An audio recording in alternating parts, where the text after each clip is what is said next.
함께 우리 하나님의 말씀 보겠습니다. 네, 마태복음 24장 4절과 24절 우리 두 절을 함께 읽겠습니다. 시작. 예수께서 대답하여 이르시되 너희가 사람의 미혹을 받지 않도록 주의하라. 거짓 그리스도들과 거짓 선지자들이 일어나 큰 표적과 기사를 보여 할 수만 미혹하리라. 아멘. 아멘.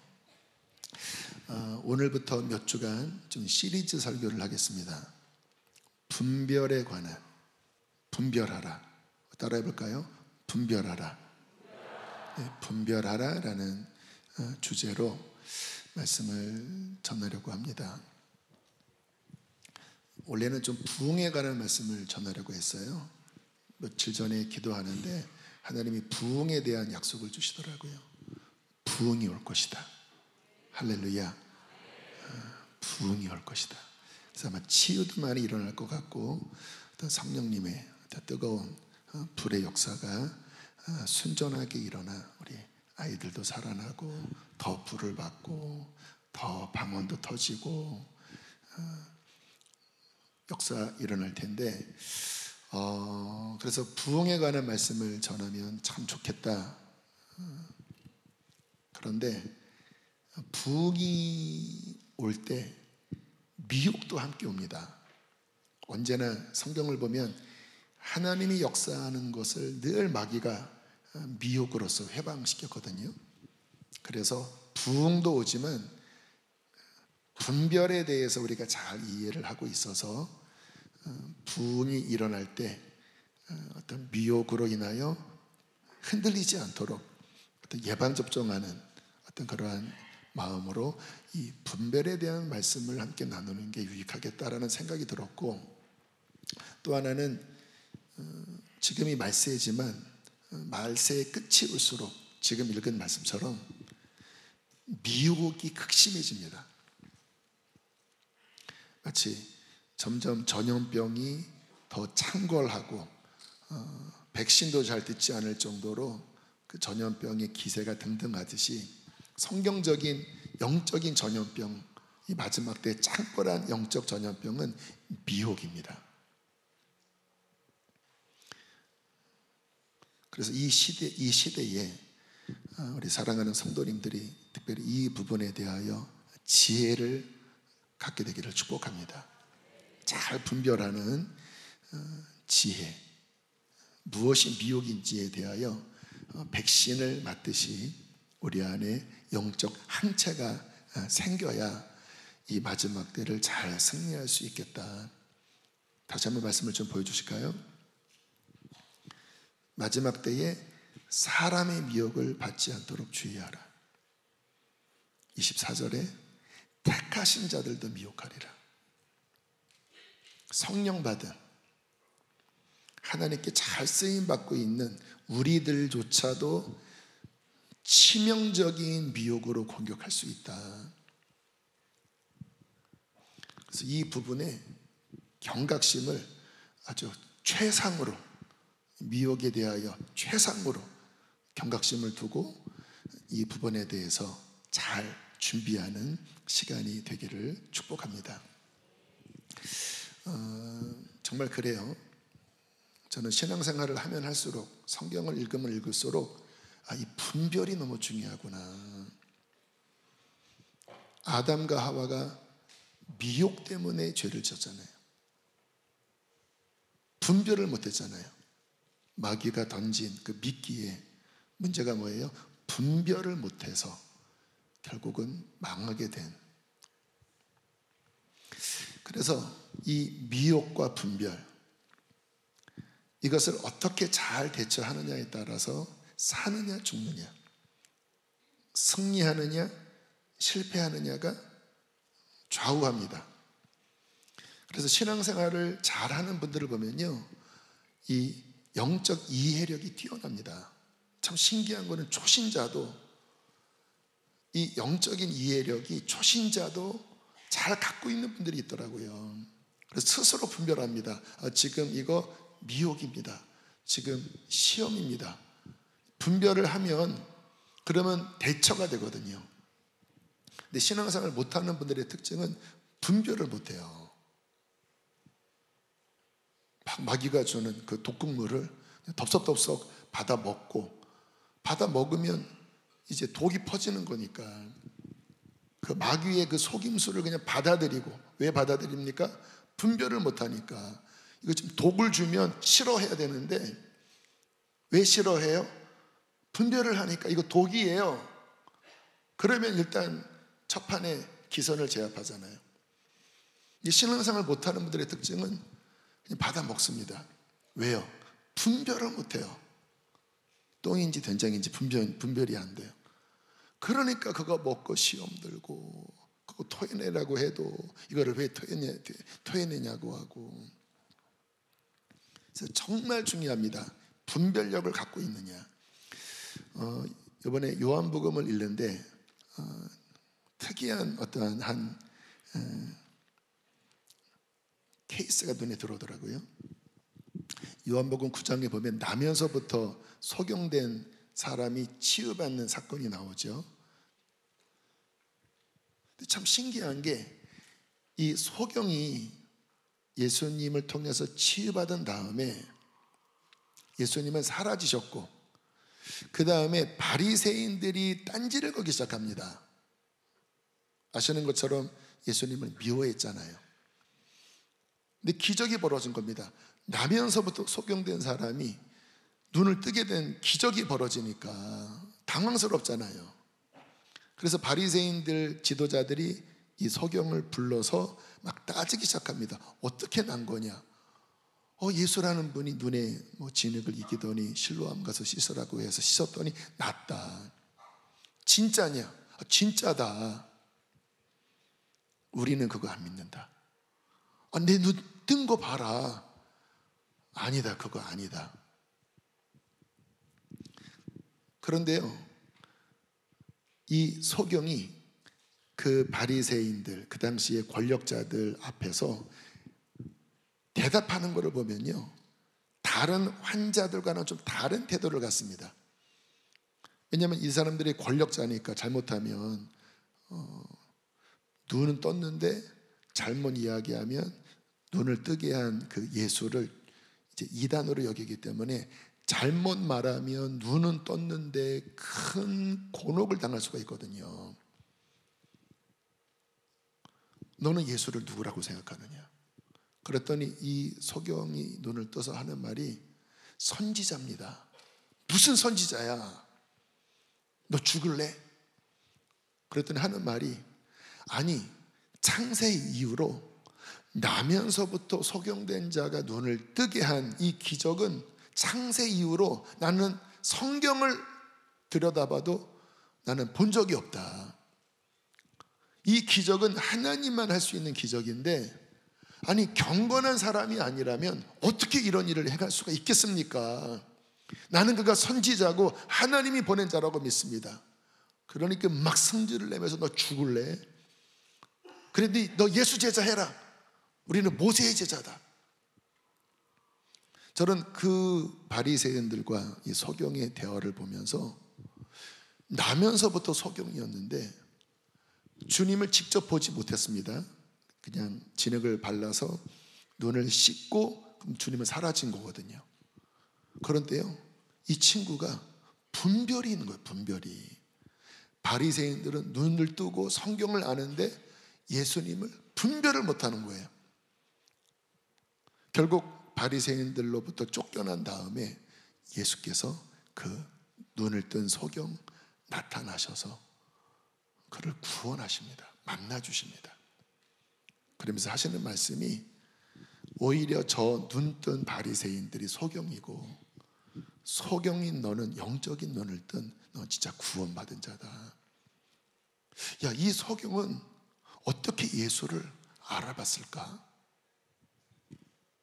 그 위협 속에서 어떻게 당당하게 예수님에 대해서 시인할 수 있었을까?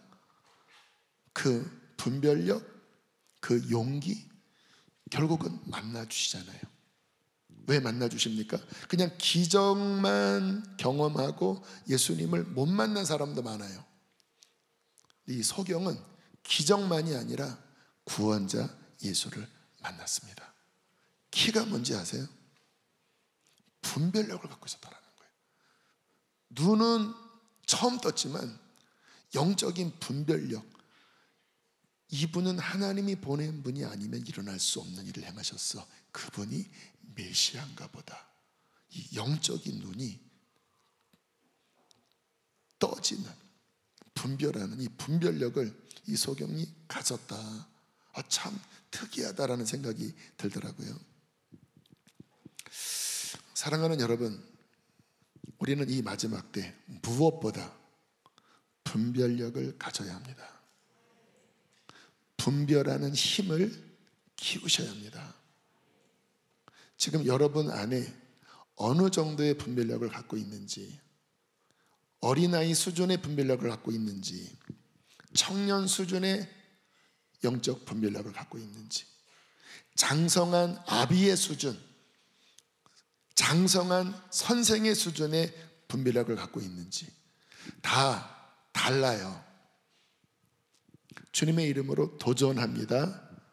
우리의 분별력이 증진되어야 합니다. 어린아이의 분별력에서 청소년으로, 청년으로, 장년으로 예수 그리스도의 그 장성한 분량까지 우리는 분별력이 증진되어야 하나님과 통하는 자가 됩니다. 여러분도 말이 통하는 사람과 대화할 때 기쁘잖아요. 하면은 알아보는 사람, 골프 좋아하는 분들 계시나요? 저는 한 번도 쳐본 적이 없는데 그 골프를 좋아하는 사람들이 어떤 수준 이상 넘어갔을 때 통하는 말들이 있을 거 아닙니까? 어떻게 그립을 잡고, 어떻게 공을 어떻게 쳐야 하고, 어떠한 골프채를 사용해야 될지, 어떤 수준 이상 되는 사람끼리 통하는 게 있잖아요. 여러분, 예수님과 우리 사이에 어떻게 해야 통하는지 아세요? 어떻게 해야 기도가 더 깊고 풍성하고 활발하게 되는지 아십니까? 주님의 이해력이 그 사람 안에 있어야 주님이 뭔가 말씀하실 때 지금 그거를 원하시는군요. 이게 주님의 방향이군요. 지금 이러한 상황이군요. 주님의 어떠한 이해력이 풍성한 사람은 주님과 소통이 굉장히 원활할 겁니다. 그러면 기도도 잘 풀리고 뭔가 주님과의 동행이 수월해요. 근데 영적으로 막 깐난애기고 눈이 정말 근시 아니라 뭐라고 말씀하셔도 이게 뭐지? 막 이해를 못한다면 한계가 있지 않겠습니까? 그래서 우리가 정말 주님의 어떠한 마음 깊은 곳까지 이해할 수 있는 어떤 분별력이 우리 안에 확장되어야 성경도 재미있고 기도도 깊어지고, 그리고 특별히 이 마지막 시대를 살아가면서 우리는 잘 분별하여 승리할 수 있게 되는 것입니다. 그래서 앞으로 몇 주간 이 분별에 대해서 다각도로 살펴보려고 합니다. 특별히 초대교회 역사를 보면요, 예수님께서 십자가 지시고 부활하신 다음에 이제 구원을 완성하셨죠. 그리고 기도를 통해서 성령이 임하시고, 그리고 폭발적인 부흥의 역사가 이제 사도행전 2장부터 시작이 됩니다. 사도행전 2장, 3장, 4장을 보면 예수님께서 털을 잘 닦아 놓으시고 그 말씀 훈련을 받았던 사도들을 통하여 한 분의 예수님이 12명, 가룟 유다가 나가고 또 마띠아가 들어왔죠. 어쨌든 그 12명의 사도들로 12배가가 된 거예요. 그래서 예수님과 똑같은 그런 사역들을 행하시고, 그리고 순전한 진리가 막 선포되면서 강력한 부흥 역사가 일어났죠. 초대교회에 하루에 5,000명씩 회심을 하고, 그리고 막 복음이 왕성하게 막 이렇게 확장되는 그와 같은 일들이 일어날 때 성경은 이렇게 말씀하십니다. 사도행전 19장 20절 함께 읽어보실까요? 시작.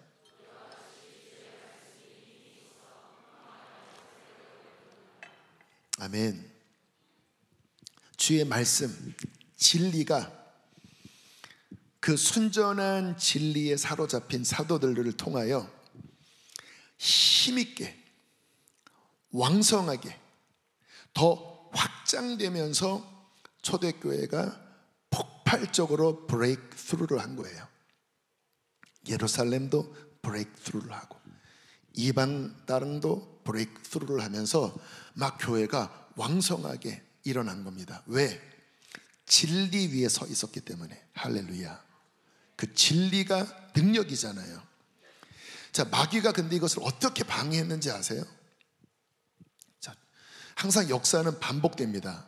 그래서 역사를 잘 이해할 필요가 있어요. 그 진리가 순전했을 때 다 뚫어내면서 진짜 초대교회 같은 능력으로 복음이 제한되지 않았다면 제 판단은 아마 한 200~300년 안에 전 세계가 다 복음화 됐었을 것 같아요. 사도 바울이 한 20년 사역할 때 1차, 2차, 3차 선교여행했던 그 지역과 또 가는 데마다 교회가 세워진 그 역사의 힘을 보면 정말 뭐 스피커도 없고 뭐 건물도 이런 교회 예배당이 없는 그런 시절에 진짜 강력하게 다 뚫어냈습니다. 그만큼 진리는 능력이 있는 것입니다. 근데 마귀가 어떻게 방해했냐면 그렇게 사도들이 또 사도 바울이 막 교회를 세워 나갈 때 그 진리를 혼돈시키는, 그 진리를 섞이게 만드는 미혹으로서 방해를 한 거예요. 초대교회 대표적인 세 가지 미혹이 무엇이냐면 첫 번째는 율법주의, 두 번째는 방종주의, 세 번째는 영적인 극단주의. 사도 바울이나 사도들은 정확한 균형이 잡힌 회개와 믿음, 은혜, 정확한 진리에 정확하게 균형이 잡힌 진리를 선포했거든요. 그래서 교회가 세워지고 세워진 교회마다 성령이 임하시고 놀라운 부흥이 일어났는데 마귀가 와서 흔들 때 전혀 다른 이야기 한 게 아닙니다. 바울이나 사도들이 이야기했던 하나님의 얘기 그대로 인정했어요. 예수님의 이야기 인정했어요. 성령님의 역사 인정했어요. 그런데 여기에 또 다른 뭔가를 섞으면서 진리로부터 치우치게 만드는, 진리로부터 섞이게 만드는 미혹의 작전으로 교회를 흔들어 버린 거예요. 율법주의는 어떻게 했냐면 사도 바울이 예수 그리스도를 믿는 믿음으로 회개하고 이제 예수님을 나의 주님으로 믿는 믿음으로 죄사함을 받고 성령을 받는다라고 은혜의 복음을 전했을 때 뒤따라온 유대인 크리스찬들, 저는 크리스찬이라고 생각하지 않아요. 마귀가 심어둔 가라지라고 생각합니다. 그들도 예수님을 믿는 것처럼 보였지만 그들 중심 안에는 예수님을 믿는 믿음만이 아니라 우리 유대 종교, 자랑스러운 우리 모세로부터 흘러내려온 이 전통, 할례를 행하고 절기를 지키고 이러한 자랑스러운 전통을 함께 지켜야 구원을 받는 것이다. 그래서 바울이 막 갈라디아 교회를 세우고 여러 고린도 교회를 세우고 그때 바울이 전했던 복음은 예수 그리스도를 믿는 믿음이었거든요. 그런데 뒤따라와서 예수님만이 아니라 우리처럼 이런 할례도 받고 모세가 우리에게 전수해준 이러한 유대교의 전통도 함께 지켜야 구원을 받는 거다 하고 구약 성경을 막 이야기하니까 갈라디아 교회가, 고린도 교회가, 그 당시 많은 교회들이 혼란해지면서 할례를 받아야 돼? 이방인들인데. 그래서 막 할례를 받으려고 하고 유대인들이 막 어떤 음식을 먹어야 되고 먹지 않아야 되고 하는 지키는 막 거기에 매이면서 오히려 예수님을 바라보는 데서 구약의 전통과 어떤 의식의 중심점이 바뀌면서 성령으로 시작했던 그들이 오히려 육신적인 종교인으로 갑자기 순식간에 타락해버릴 일이 벌어진 거예요. 바울이 막 분노를 하면서 내가 너희에게 전한 복음 외에 다른 섞인 복음을 전하면 저주를 받을지어다. 갈라디아서 5장 4절 함께 읽어보실까요? 시작.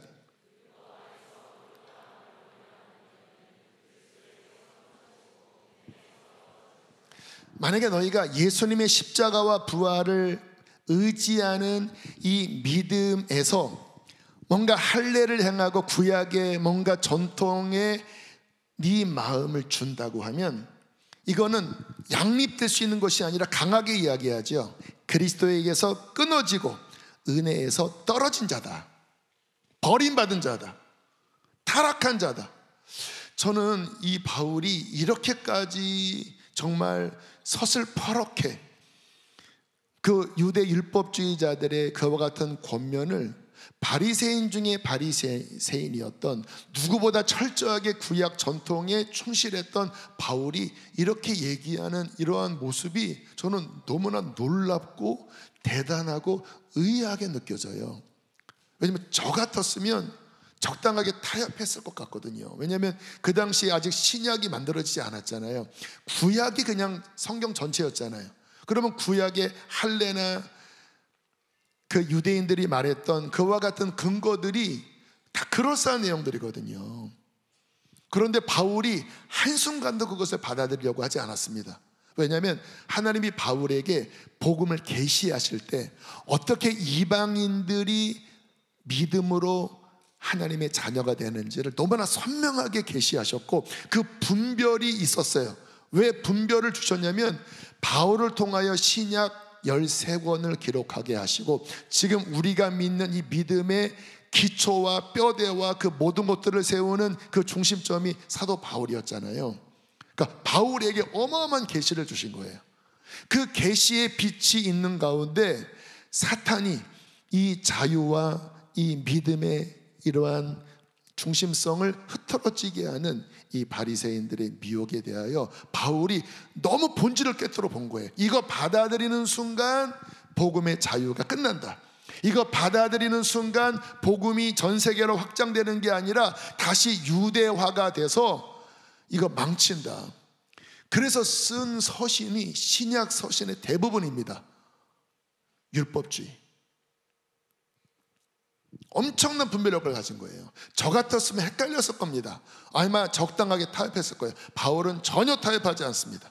그리고 그 하나님께서 계시해 주신 믿음에 의한 구원을 철저하게 세웠기 때문에 지금 우리가 갖고 있는 이 믿음의 근거를 지킬 수가 있었던 것입니다. 또 하나 초대교회 이단은 방종주의. 그러니까 이게 마귀는요, 진리가 있으면 진리 이쪽 편으로 치우치게 하고 여기 안 되면 또 이쪽 편으로 치우치게 합니다. 두 개가 상반돼요. 근데 둘 다 진리에 순전함에서 비껴나간 거예요. 율법주의는 뭔가 지키려고 하는 그리스도를 떠난 어떤 인간의 의를 붙잡는다면 방종주의는 오히려 야, 하나님의 은혜가 크고 하나님의 구원은 무한하시기 때문에 그리고 어차피 너희의 육신은 죄를 질 수밖에 없는 존재이기 때문에 은혜로 구원받은 너희들은 죄를 져도 괜찮은 거야. 오히려 죄를 질수록 하나님의 은혜는 더 커지는 거야. 이렇게 방종주의로 또 빠지게 만들었어요. 그래서 신약 성경을 보면 로마서에도 오히려 하나님의 은혜를 거하게 하려고 죄 가운데 거할 수 있겠느냐? 그럴 수 없다. 죄에 대해서 죽은 우리가 어떻게 계속 죄 가운데 거할 수 있겠느냐? 계속 죄 가운데 거하면 너희는 망한다. 은혜에 대한 그 하나님의 축복이 죄를 져도 괜찮다고 하는 방종주의로 흘러가는 것을 바울은 또 다른 편으로 엄청나게 경계하고 있고요. 디도서를 봐도 하나님의 은혜를 오히려 죄를 짓는 도구로 사용하는 잘못에 대해서 경계를 해요. 이게 초대교회 또 다른 한편의 이단이었습니다. 근데 지금도 실은 지금 개신교회가 많이 그래요. 하나님의 은혜가 너무나 크기 때문에 죄를 져도 상관없어. 우리는 은혜를 구원받았기 때문에 죄를 지어도 하나님은 다 용서하시고 천국 갈 수 있어. 근데 초대교회도 이쪽으로 치우치게 했을 때 바울은 아니다. 진짜 은혜를 받았다고 하면 그 은혜는 우리를 거룩하게 변화시키는 것이고, 계속 죄와 싸우는 이 거룩으로 우리를 끌고 가는 거지, 죄를 져도 괜찮다고 하는 어떠한 면죄부를 주는 것이 결코 아니다. 진리의 균형을 정확하게 분별하면서 서신서를 쓰고 교회를 지켰고, 마귀는 이쪽 편 또는 이쪽 편으로 막 흔들어댔고요. 또 극단주의 됐었습니다. 여러분, 초대교회는 주님이 곧 오신다고 실제로 믿었거든요. 바울이 가는 곳마다 주님 곧 오신다, 주님 곧 오신다 하니까 데살로니가 지역 같은 경우에는 그래? 그럼 우리는 일할 필요도 없어. 뭐 곧 오시는데 무슨 일을 해? 그리고 일도 안 하고 막 무의도식하고 막 교회 안에 무리를 일으키니까 데살로니가 후서에 일하기 싫은 자는 먹지도 말게 해라. 주님의 재림이 곧 온다고 하더라도 그렇게 너희가 극단주의에 빠져서 아무 일도 안 하고 막 남에게 짐만 지우는 그와 같은 불성실한 모습은 하나님이 인정하시는 것이 아니다. 근데 이게 역사적으로 늘 있었거든요. 주님 오시는 날이 가까웠다고 하는 막 그러한 극단적인 종말론 때문에 막 집도 팔고 막 가정도 돌보지 않고 막 일도 하지 않고. 문제가 뭡니까? 분명히 재림도 맞고 분명히 예수님을 향한 믿음도 맞는데 진리로부터 치우치게 만드는, 찌그러지게 만드는 이와 같은 미혹을 통하여 건강한 바른 신앙에서 벗어나게 하려고 하는 미혹의 공격이 역사 이래로 늘 있어 왔다라는 거예요. 아담 하와도 그렇고 이스라엘 백성들도 그렇고 초대교회도 그렇고 지금 우리도 마귀는 끊임없이 우리의 순전한 신앙, 구원받는 순전한 신앙에서 벗어나게 하려고 하는 끊임없는 미혹으로 우리에게 독곡물을 주고 누룩을 주려고 하고 늘 우리를 공격하는 이 상황에서 특히 마지막 때는 더 큰 미혹이 우리에게 다가올 텐데 이 모든 것들을 분별할 수 있는 분별력과 지혜가 우리에게 반드시 필요할 줄로 믿습니다. 사모하셔야 합니다. 말씀 좀 길어질 테니까 알아서 하세요. 사모하셔야 합니다. 우리 따라합시다. 하나님, 분별력을 주시옵소서. 사모하셔야 합니다. 여러분, 제가 열심히 성경을 읽는다고 말씀을 드렸어요. 여러분, 근데 이게 어떻게 미혹될 수 있는지 아세요? 제가 성경을 열심히 읽고 여기에 제 마음을 의지하잖아요. 그러면 하나님의 은혜로부터 식기 시작합니다. 여러분, 성경을 열심히 읽는 목적이 뭔지 아세요? 더 예수님을 의지하려고 읽어야 돼요. 구원은 믿음으로 받는다고 하는 것은요, 어떠한 신조를 내가 받아들인다라고 하는 어떠한 드라이한 그런 게 아니라 예수님만 나를 살리는 나의 구원자로 내 마음이 계속해서 바라보고 의지하는 상태가 믿음이에요.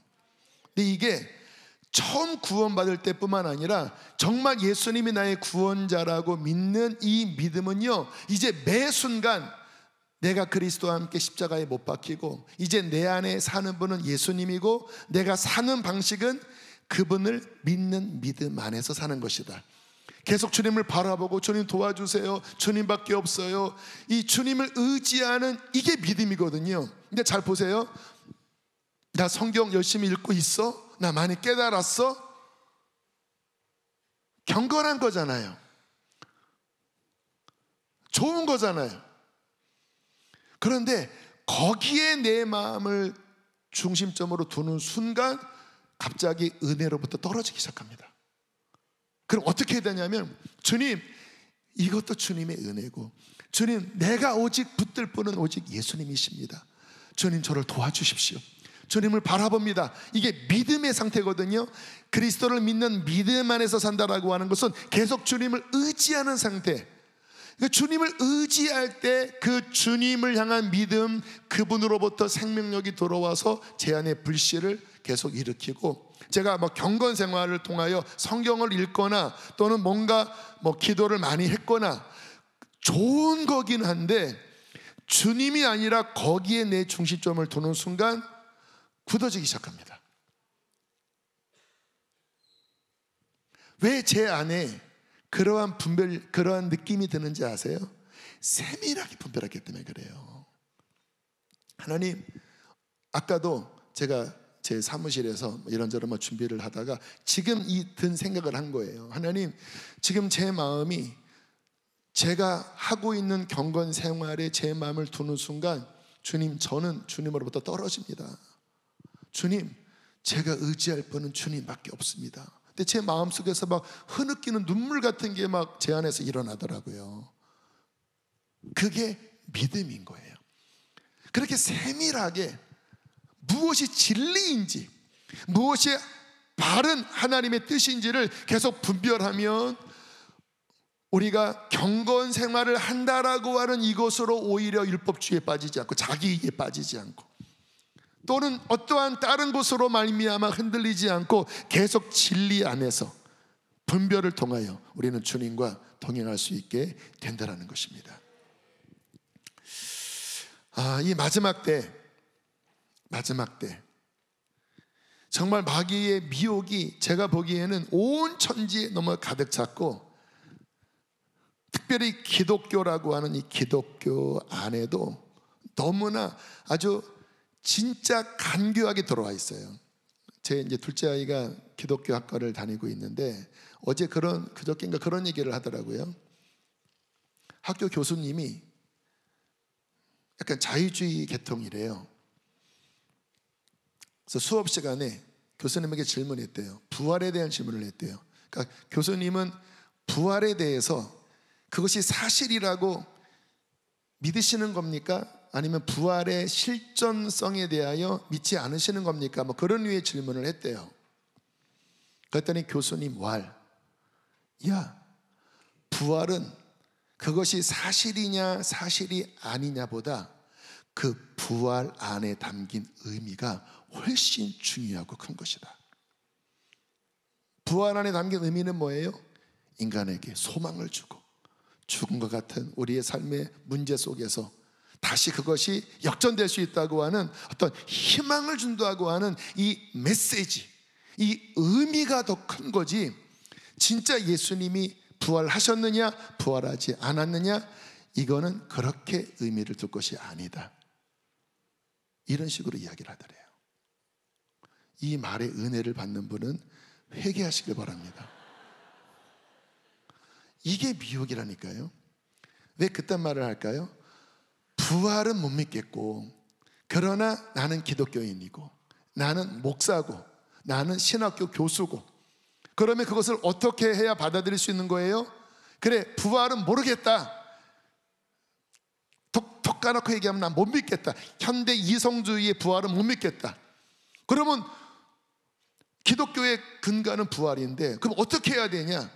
그 부활 안에 담긴 그 엄청난 소망, 이것은 믿는 자나 믿지 않는 자나 죽음을 극복한 어떤 승리의 대서사, 이 의미 자체로만 우리가 가치를 둔다고 하면 그것은 현대인들에게 받아들일 수 있지 않은 건가? 받아들일 수 있는 어떠한 가치가 아니겠는가?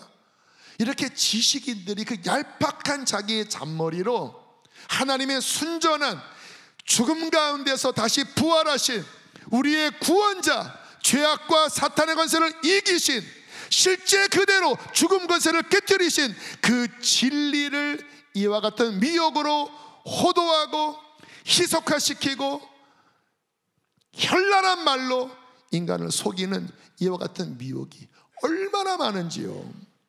성경에 이 시대가 자기 꾀와 자기 지혜로 하나님을 거절하고 자기 꾀에 빠진 자는 하나님께서 비련하게 보신다고 했는데, 그렇게 똑똑하다고 하는 현대 지성인들, 계몽주의 이후에 이성으로만 이해해야 받아들이는 이 현대인들에게 그렇게 교묘한 말로 엄청난 진리를 버리고 교묘한 말로 그렇게 속아 넘어가는 일들이 얼마나 많은지요.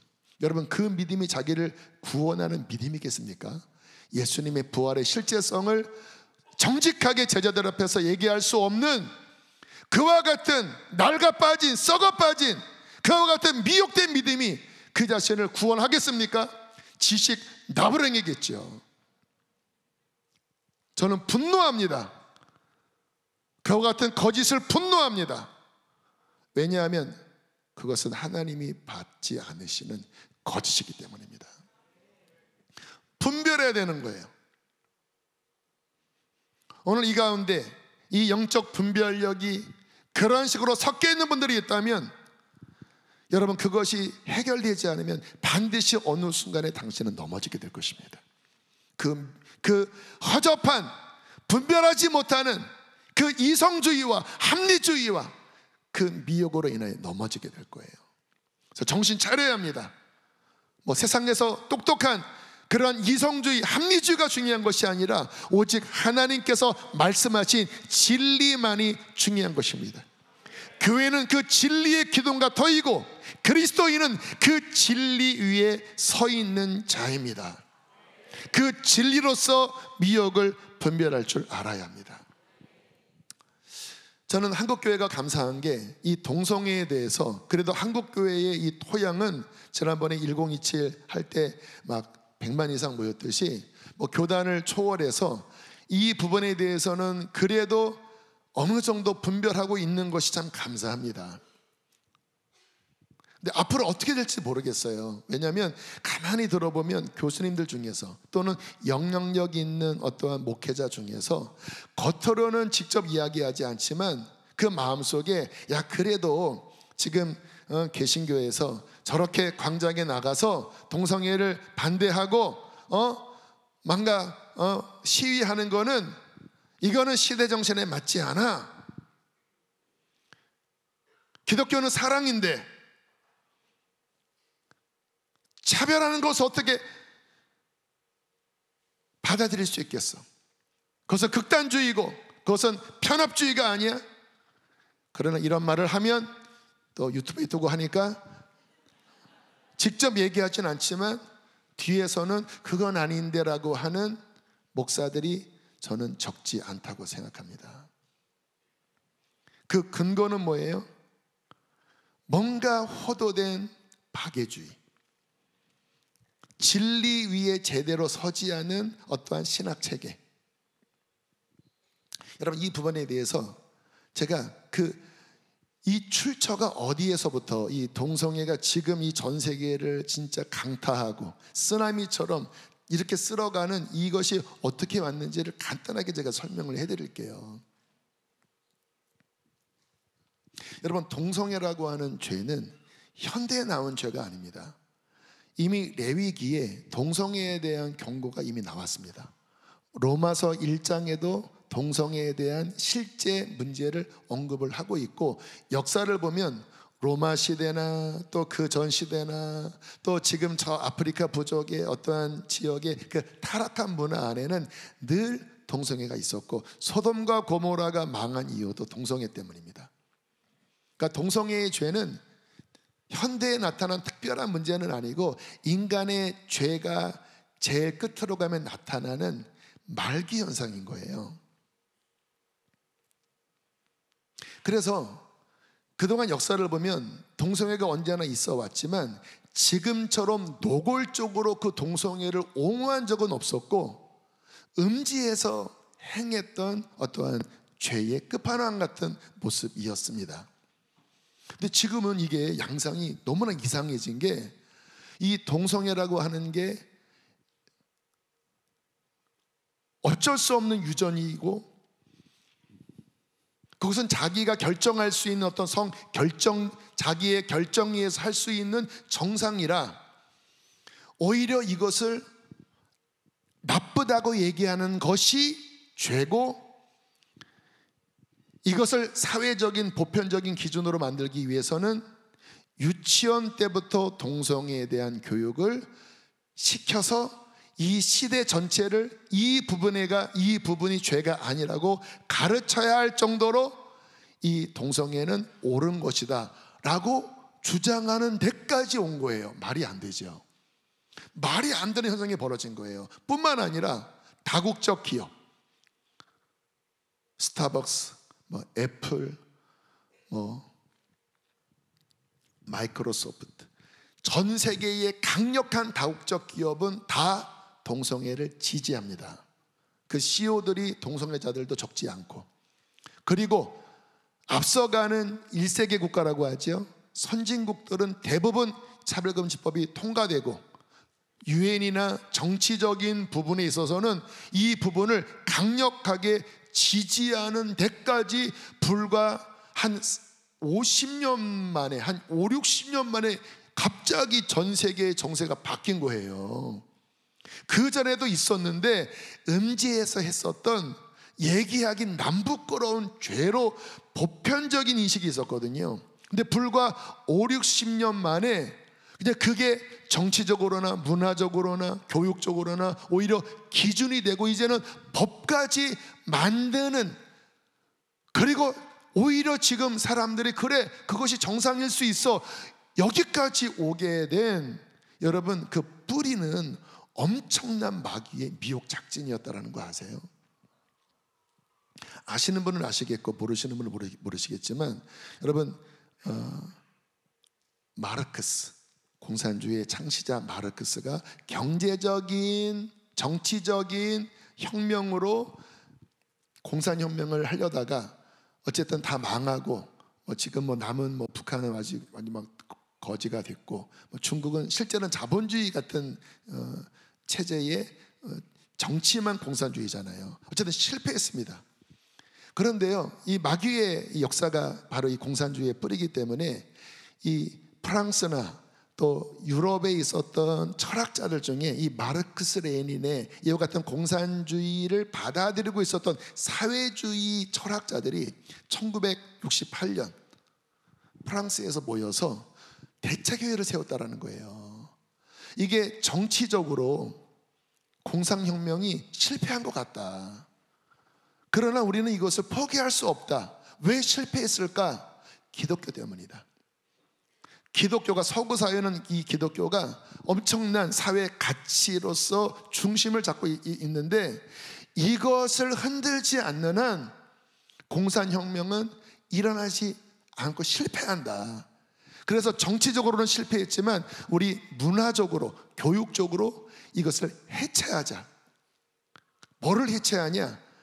서구 기독교 사회가 갖고 있는 기독교적인 가치관, 그 핵심에는 성경, 그리고 가정, 교회, 거기에 건강한 부부, 이거를 해체해서 이거를 흔들어 버려야 기독교가 약화가 되고, 그리고 우리 공산혁명이 성취될 수 있다.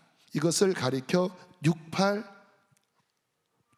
혁명, 68 문화 막시즘 혁명 사건이라고 이야기를 해요. 여러분, 제가 퍼플릭시티로 물어봤거든요. 정확하게 이야기를 합니다. 68 문화 막시즘 혁명이 뭐야? 이 이야기입니다. 기독교의 이 가치를 무너뜨리기 위해서 서구 지식인들, 사회주의를 신봉하는 지식인들이 함께 모여서 회의를 했습니다. 엄청나게 똑똑하잖아요. 독일, 프랑스 이런 사람들 지식이 똑똑하잖아요. 그리고 그들이 했던 전략이 뭐냐면, 철학, 학교, 문화, 미디어, 그리고 그 당시 음지에 있었던 동성애자들, 이러한 부분들을 이와 같은 미디어와 그리고 교육과 정치와 이런 것들을 통해서 이제 이것이 잘못이 아니라고 뒤집자. 그래서 모든 금지하는 것을 금지하라. 기독교가 이거 죄야, 이거 금지해야 돼. 그 기독교가 금지하는 것을 깨부셔라. 이게 이들의 슬로건이었습니다. 그리고 10년, 20년, 30년 기가 막히게 그 뿌리부터 움직여서 결국 UN, 유럽, 미국, 서구사회, 교육, 미디어, LGBT 이 꼴을 만들어 버린 거예요.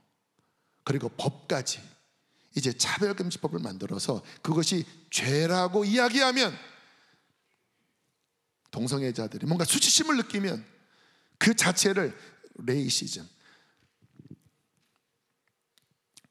인종차별과 같은 그러한 범주에 같이 편성시켜서 동성애를 문제 삼는 것을 엄청나게 잘못된 범주로 넣어서 교회의 입을 막아버리고, 그러면서 그것이 문화, 교육, 애들 어릴 때부터 그 교육을 시키는 여기까지 만들면서 미국 사회 보면요 진짜 말도 안 되는 일이 벌어져 버린 거예요. 그러다가 트럼프 대통령이 이제 그거를 막 뒤집으니까 오히려 거기에 시달렸던 사람들이 막 박수치는 일이, 그렇게 문화와 정치와 미디어의 그런 모든 것들을 만들었는데 막상 그렇게 만들어 보니까 말도 안 되는, 남자가 성전환 수술해서 복싱 경기 나가서 막 여자처럼 하면서 했는데 펀치는 거의 남자 펀치니까 오히려 막 여자들이 두들겨 맞고, 난 이거는 생물학적 남자랑 싸워서 내가 지는 건 말이 안 된다. 막 그래도 막 올림픽, 여기는 또 이번에 프랑스 올림픽 할 때 보면 완전히 그 동성애 이걸로 막 만들었잖아요. 막 그걸 막 오히려 어쩔 수 없다, 이거는 대세다, 뭐 이러한 분위기로 전 세계가 말도 안 되는, 불과 50년 만에 다 뒤집어 버린 거예요. 미국 같은 경우는요, 기독교계가 사랑이라고 하는 박애주의로, 그래 마틴 루터 킹 목사님을 통하여, 그래 백인들, 흑인들 이런 인종차별, 그래 우리 백인들이 하면 안 돼, 맞는 말이잖아요. 인종차별하면 안 되잖아요. 여기에 쓱 이 동성애까지 쓱 들어와 버려서 이제 동성애가 죄라고 얘기하면은 거의 인종차별급으로 돼서 목사님들이 강단에서 거의 말을 못 한대요. 더 나아가서 교회 안에 이제는 동성애자들에게 목사 안수를 줄 수 있다까지 온 겁니다. 미국 UMC가. 그래서 얼마 전에 결국 미국 UMC가 절단 나버렸습니다. 깨져버렸어요. 큰 교회들은 다 찬성한다고 하고, 제3세계 뭐 아시아권에 있는 UMC나 아프리카에 있는 UMC는 우리는 성경에서 예배되기 때문에 안 된다. 그래서 미국 UMC가 깨지는 정도까지 가는 그 핵심은 교계까지 이 동성애를 신학적으로 받아들이는 지경까지 간 거예요. 그런데 한국 교회는 어쨌든 그 전철을 보고 뒤밟으면 안 되겠다 해서 막아서 여기까지 왔지만 쉽지 않아 보입니다. 앞으로 대통령 선거가 일어나고 아마 거의 밀어붙일 거예요. 어쨌든 이 상황 가운데서 중요한 건 무엇이냐면, 어떤 문화가 중요한 게 아니고, 감정이 중요한 게 아니고, 오직 하나님의 순전한 진리 위에서 분별할 수 있는 분별력을 갖고 있어야 합니다. 그거 아니면 감당이 안 됩니다. 말을 그럴듯하게 만들면요, 흙이 백이 되고 백이 흙이 되는 것입니다. 진리로서 하나님의 진리 안에서 균형 잡힌 이해력을 가지고 마지막 때는 분별해야, 아까 성경에 할 수 있으면 택하신 자라도 미혹시키려고 한다고 하는 그 간교한 미혹을 우리는 분별하여 승리할 수 있는 것입니다. 여러분, 생각보다 분별이 쉽지 않고, 분별을 해도 싸워 이기는 거 쉽지 않아요. 쉽지 않아요. 그러나 분별조차 되지 않으면 백전백패죠. 여기서부터 이미 혼미한데 무슨 싸우겠습니까?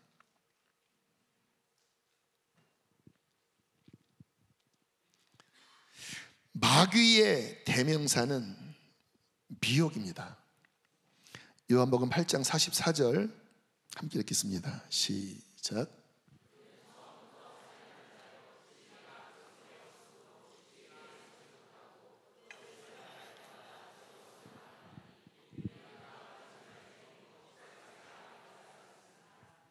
보이시나요?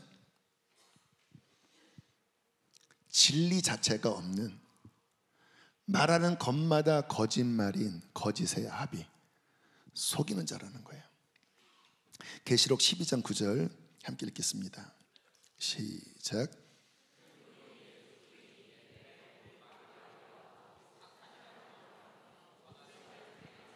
사탄은 어떤 자입니까? 온 천하를 꿰는 자입니다. 꿰는 자예요. 속이는 자예요. 그럴듯하게 속이는 자예요. 처음부터 그랬습니다. 갈수록 더 그러다가 마지막 끝에 가면 적그리스도를 통하여 어마어마하게 흔들면서 속인다라는 거예요. 기적까지 행하면서 온 천하를 꿰는 자, 이 사탄이, 그 쫄개인 귀신들이 얼마나 우리의 삶에서 우리에게 속닥속닥 하면서 이 문화 속에, 이 시대의 흐름 속에, 종교 속에 얼마나 거짓을 우리에게 뿌려대겠습니까? 엄청나게 이 가라지를 뿌리고 있다라니까요. 엄청나게 누룩을 주입하고 있다라니까요. 정말 정신 차리지 않고 덥석덥석 먹어버리면 여러분 절대 우리는 설 수 없습니다. 이 이야기를 하지 않을까 하다가 할게요. 미국 UMC가 동성애로 키운 결정적인 추 역할을 했던 사건이 있습니다. 미국 UMC 중에서 가장 큰 감리교회, 이름은 이야기하지 않을게요. 가장 큰 교회입니다. 그 교회가 영역이 있어요. 그 목사님도 영향력이 있고 처음에는 반대하셨대요. 동성애를 반대했대요. 근데 무게추가 크니까 이분이 반대하니까 어쨌든 균형이 반대하는 쪽이었는데, 이제 그 지역에서 그 교회를, 그 교회의 협동 목사도 하고 교류했던 목사님으로부터 직접 들은 이야기입니다. 근데 어느 순간부터 점점 세미나에 참석하면 이게 말이 바뀌더래요. 처음에는 동성애는 죄라고 이야기하다가 그 다음에 가니까 그거는 상대적인 거다. 성경에서 죄라고 하는 거는 그 당시에 문화적인 상황으로 문화적으로 이야기한 거지 현대는 그렇지 않을 수도 있다. 이렇게 말이 바뀌더래요. 그러더니 어느 순간에 가니까 허용하는 쪽으로 가더래요.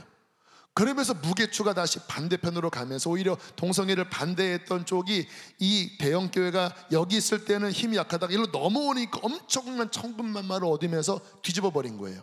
근데 얘기를 들어보니까 이 교회의 목사님의 자녀가 동성애자였던 거예요. 처음에는 모르는 상태에서는 성경대로 가다가 자녀가 그런 가운데 있으니까 그러면 진리는 자녀가 그렇다고 바뀌면 안 되는 거잖아요. 근데 자녀 따라 관점이 자녀를 품어주면서 진리의 기준이 바뀌어버린 거예요. 그러면서 미국 UMC가 추가 기울어버린 거예요. 자녀가 왜 그렇게 됐을까요? 어릴 때부터 학교에서 그 교육을 받고 그 문화 속에 대학 가면 더 진하게 받으니까 마귀가 얼마나 이 상황에서 이 목사님의 자녀를 치면 넘어가는 것을 왜 모르겠습니까?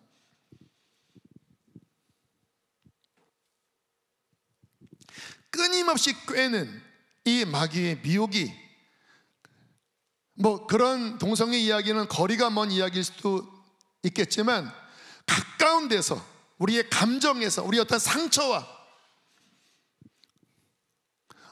어떤 우리의 일상적인 삶 안에서 끊임없이 마귀는 바른 정도에서 벗어나도록 우리 어떤 약점을 보면 그 약점을 비집고 들어와서 우리가 어떤 미디어에 빠지면 그 미디어를 통하여 끊임없이 우리를 호도하고 진리에서 벗어나고 치우치도록 얼마나 난리 부르스를 치는지 여러분 아십니까? 진짜 깨어서 정신 차려서 분별하지 않으면 성령님의 이 거룩한 등불을 켜서 이거는 아니야, 이거는 아니야, 이게 진리야, 그렇게 우리가 철저하게 서지 않으면요 그냥 은근슬쩍 받아들이는 순간 어두워져 버리는 거예요. 예수님께서 누룩을 조심하라고 하는 말씀을 많이 하셨거든요. 마가복음 8장 15절, 저 맨 뒤에서 전에 있는 말씀입니다. 마가복음 8장 15절 함께 읽겠습니다. 시작.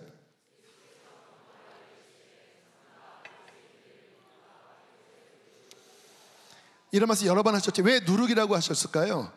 그거를 받아들이는 순간 다 부풀려 버립니다. 괜찮았는데 그 이스트 조금 보면 다 부풀려지거든요. 그게 받아들이는 순간 가치관을 바꿔버리고 관점을 바꾸는 거예요.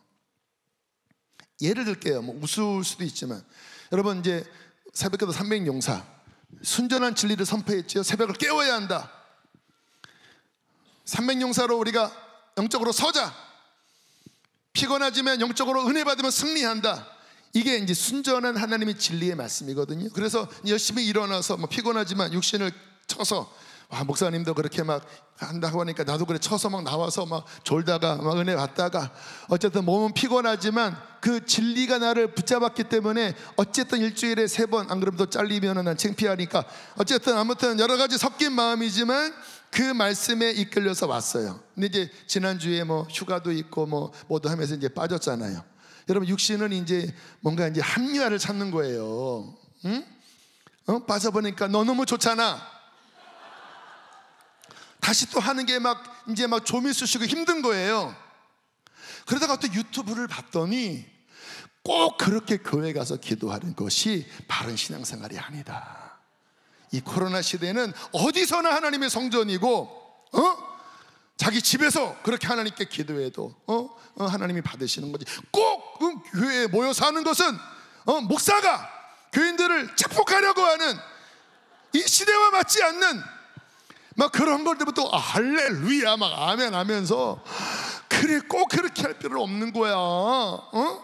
내가 집에서 혼자 기도해도 하나님이 들으시고 꼭 그렇게 주여 주여 그렇게 크게 기도하면은, 요즘 바이러스도 오라, B형 독감, 코로나, 그거는 아니야.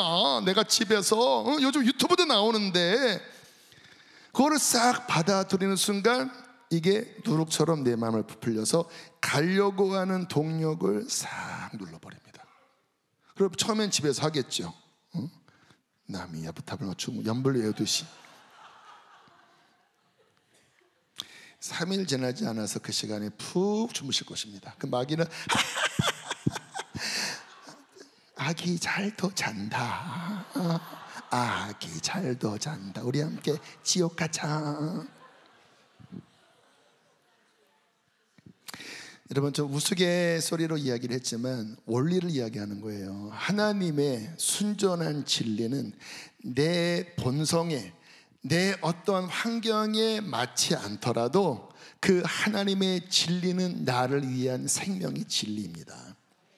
그러면 그 진리가 선포될 때 나의 반응은 아멘하고 그 진리를 붙잡아 진리가 나를 움직이게 하는 거예요. 그러면 그 진리는 힘든 것 같지만 나를 살립니다. 근데 이때 마귀가 이제 흔드는 겁니다. 온 천하를 꿰는 자, 속이는 자, 거짓의 아비가 이 진리에서 벗어나는 어떠한 사고방식, 어떠한 이론을 주입을 하는데, 이때 등불을 딱 켜서 그거 아니야, 나는 죽더라도 주님 앞에 엎드려 죽을 거고, 나는 약속한 걸 지킬 거고, 나는 기도해야 살아, 어린아이 같은 마음, 가난한 마음, 진리에 목마른 마음으로 정말 내 영혼을 살리는 그 진리를 내가 놓지 않고 유혹이 와도 붙잡고 나아갈 때, 그는 그 진리가 그 삶 안에서 성취되면서 하나님 안에 깊이 들어가는 것입니다. 그런데 조금 어려워지면 그거를 이제 쑥 받아들여서, 그래 맞아, 이 바보같이 귀에 쑥 들어와서 누룩처럼 쑥 들어오면은 그게 내 마음을 다 뒤집어서 그 순전했던, 누룩 없었던 그 하나님의 말씀이 여기에 부풀려서, 여기에 변질돼서 온갖 타협된 짬뽕과 같은, 하나님이 받지 않는 이와 같은 마음가짐으로 이것이 내 마음을 호도시킬 때 눈이 풀려버리고 영이 잠들어버리고, 그렇게 해서 영적으로 헤매는 사람이 90%네. 90%. 문제는 뭐예요? 진리를 분별하지 못하는 어리석음. 머리는 좋은 것 같아요. 자기의 어떠한 육신의 소욕을 만족시키는 그것을 합리화하는 데는 기가 막힙니다. 그런데 하나님 앞에 지혜로운 자는 오히려 육신적으로 좀 어리석어야 됩니다. 좀 우직할 줄 알아야 합니다.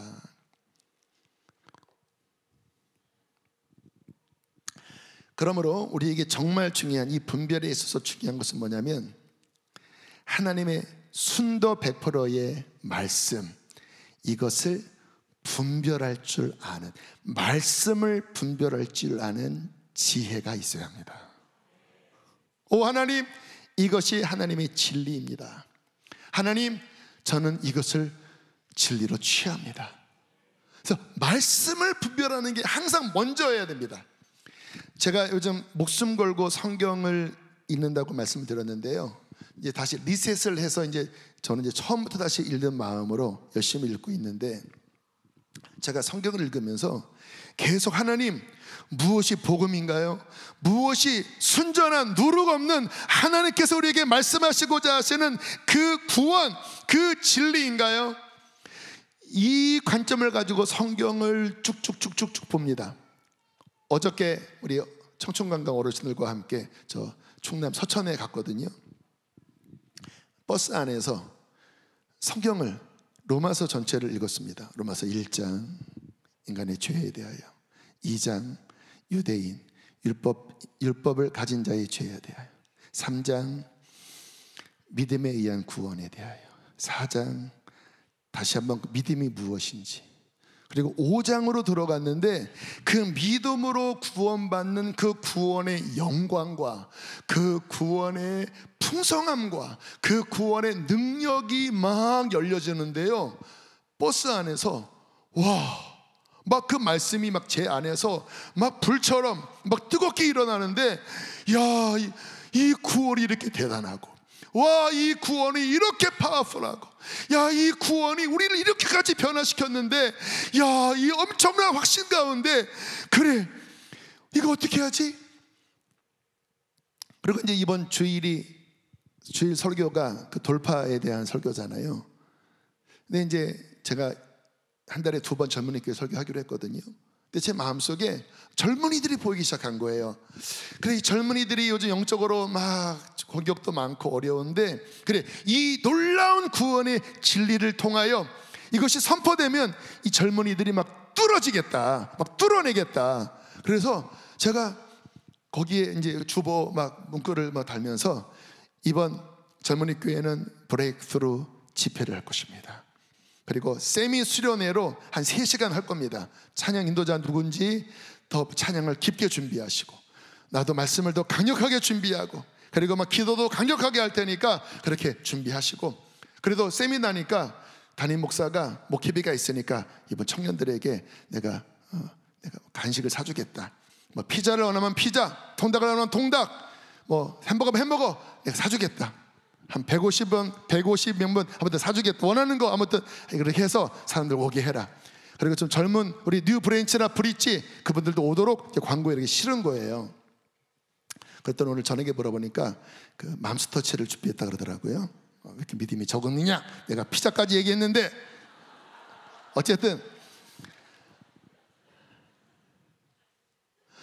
여러분, 그 안에서 말씀 보는데 막 진리가 막 살아 움직이니까 막 제 안에 막 불이 되고, 이 진리를 어떻게 사람들을 죄로부터 건져내고 영적으로 강력하게 할지가 막 제 안에 막 불타니까 막 제 삶을 막 더 드리고 싶고, 이 진리의 능력으로 막 사람들을 막 건지고 싶은 막 열정들이 일어나는 거예요.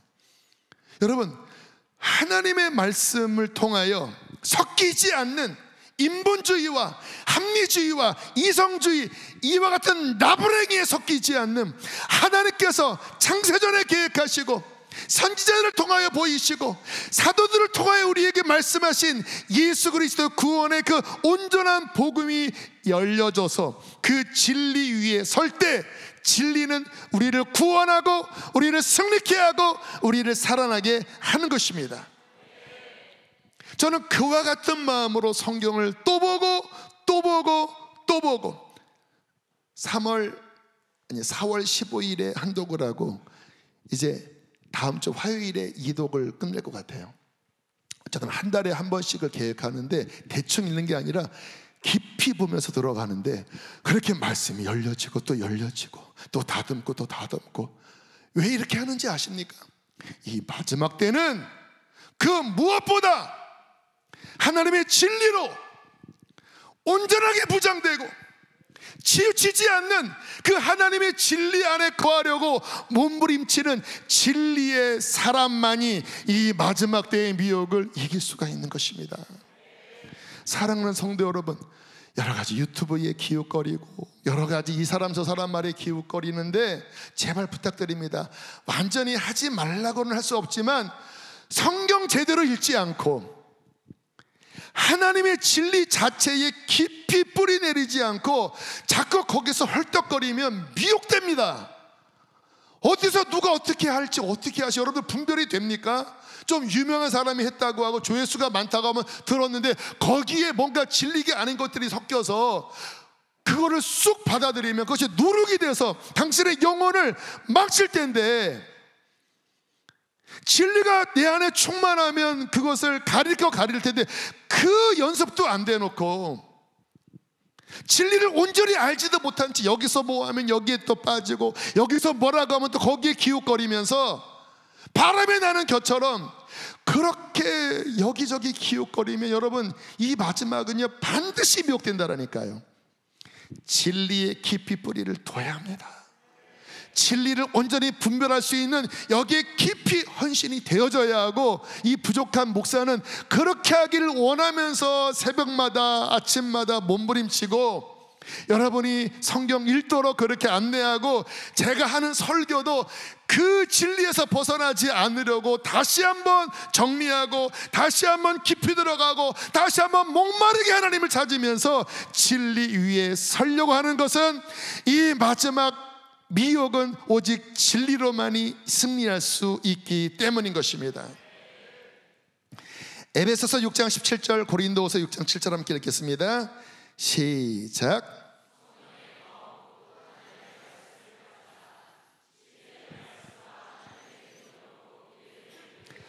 한 번 더 시작.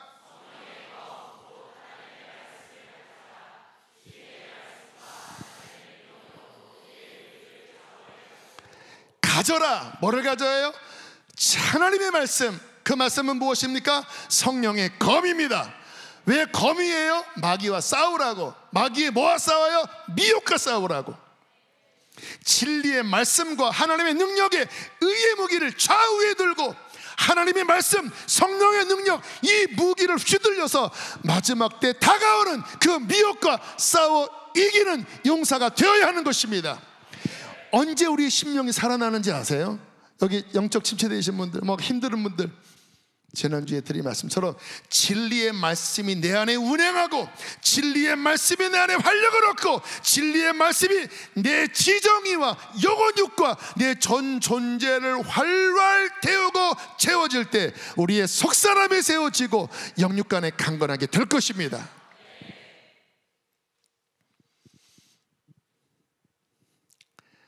그러므로 마지막으로 말씀드립니다.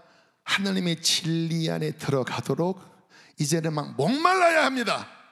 어린아이가 막 그 젖을 막 얼마나 간절하게 젖습니까? 왜? 살려고. 왜? 성장하려고. 우리 안에 이 생각과 심령 안에 진리가, 제가 보기에는, 저 스스로 먼저 보면 성경 지식은 많아요. 그리고 제가 몸부림쳤기 때문에 진리에 대한 지식이 많지만 진짜 순전하고 하나님의 계시로 저의 마음 깊은 곳에 온전히 열려졌냐? No! No! 아직 너무나 눈이 어둡고 머리로는 알 것 같은데 내 심령 안에 이 진리가 아직 온전히 보여지지 않아서 지금도 목이 마릅니다. 말씀 펼 때마다 하나님, 제가 말씀을 잘 몰라요. 지난번 어저께 차 안에서도 하나님 로마서를 볼 텐데 복음의 영광이 담겨져 있는데 하나님 제 마음은 아직 어두워요. 열어주세요. 열어주세요. 좀 열어주세요. 목마르게 기도하니까 성령께서 그 간절함을 어여삐 보시고 조금 열어주시더라고요. 여러분은 어떤 진리의 이해를 갖고 있나요? 나 머리로 아니까 안다고요? 뭐 훈련 받았으니까 안다고요? 그것과 진짜 내 심령의 지혜와 계시로서 내 심령의 눈이 밝혀지는 그 척도는요 달라요. 상당히 많이 어둡고요, 상당히 많이 치우쳐 있고요, 상당히 많이 구멍이 숭숭숭숭 뚫려 있습니다. 죄송합니다. 사역자들도 마찬가지예요. 그 상태에서 자꾸 다른 데 기웃거리면서 여기저기, 여러분 안 돼요. 하나님의 순전한 말씀에 더 깊게 들어가시고 더 온전히 채우셔야 되고, 주님께 진리가 내 안에 들어오게 하여 주십시오. 머리로만이 아니라 내 심령에 들어오게 하여 주시고, 온전히 나를 변화시켜 주시고, 온전히 나를 좀 세워주십시오.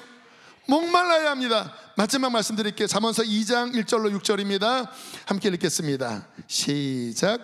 내 아들아, 내가 만일 나의 말을 받으며 나의 계명을 내게 간직하며 내 귀를 지혜에 기울이며 내 마음을 명철에 두며 지식을 불러 구하며 명철을 얻으려고 소리를 높이며 은을 구하는 것 같이 그것을 구하며 감추어진 보배를 찾는 것 같이 그것을 찾으며 여호와 경외하기를 깨달으며 하나님을 알게 되리니 대저 여호와는 지혜를 주시며 지식과 명철을 그 입에서 내심이며, 지혜를 주실 것이고 하나님을 깨닫게 될 것이고 하나님을 발견하게 될 것이다. 언제?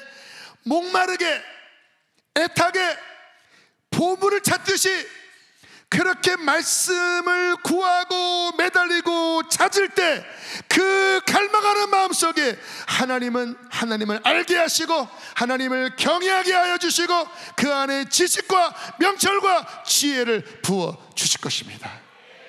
목마름을 회복하십시오. 그 목마름 없이 예배하면 예배 안 열리고요, 그 목마름 없이 기도하면 기도 안 열리고요, 그 목마름 없이 성경 보면 안 열려요. 그냥 숙제하듯이 하는 것 같고 안 돼요. 주님 지혜를 알길 원합니다. 이 마지막 때 분별력을 주시옵소서. 나를 깨워주시옵소서.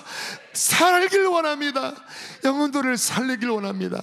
그 간절한 마음으로 말씀을 볼 때마다 하나님이 그 안에 진정한 지식을, 진정한 지혜를, 진정한 명철을 값없이 부어 주실 것입니다.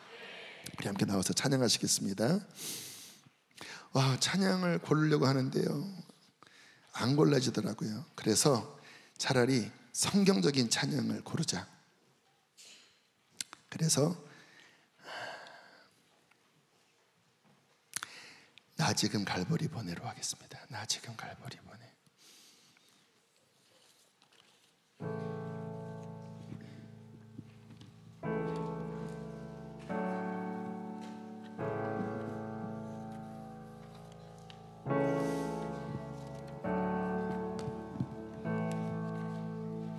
나 지금 갈보리 보내. 날 위해 죽으신 예수, 그의 상처, 그 손과 발, 나무 위에 내 구세주. 눈물에 젖은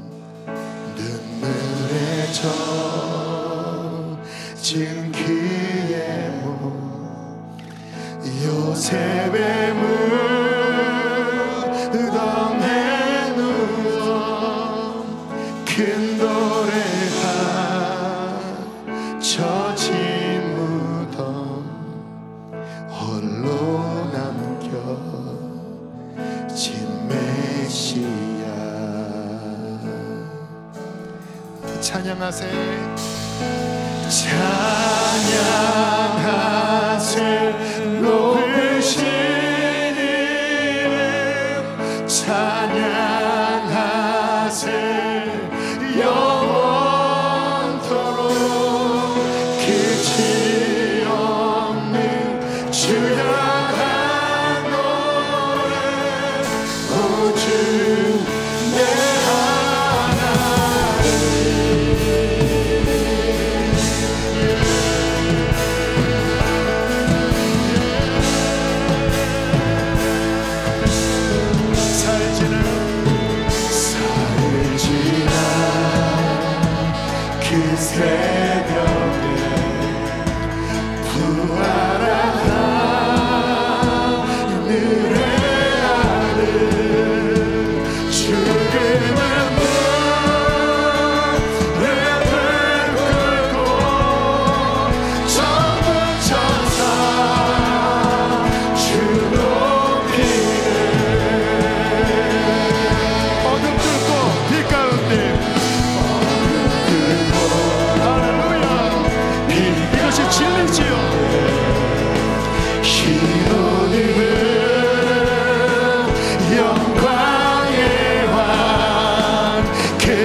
찬양하세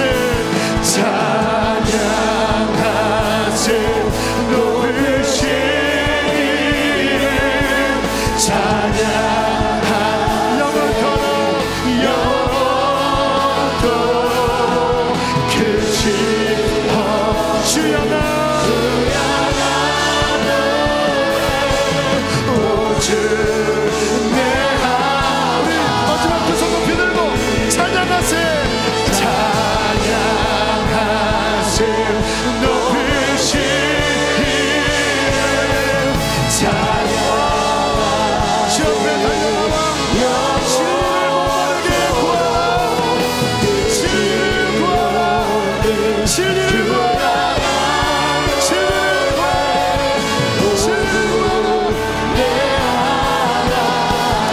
여러분 구약 성경에 인자와 진리를 목예배라고 했습니다. 인자와 진리를 사랑하라고 했습니다. 인자는 하나님의 사랑 헤세드고 진리는 지금 제가 선포했던 하나님의 말씀입니다. 오 하나님, 이 하나님의 사랑과 말씀으로 나를 채워주시옵소서. 주여 이 마지막 때 그 무엇보다 진리를 제대로 분별하게 하여 주시옵소서.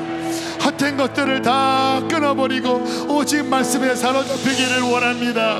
말씀에 사로잡힐지어다. 말씀에 분별할지어다. 그 목마른 사람들 앞으로 나오십시오. 강당 위아래로 올라와서 무릎을 꿇고 우리 하나님 앞에 목마르게 매달릴 때에 하나님은 진리를 주실 것입니다. 지혜를 주실 것입니다.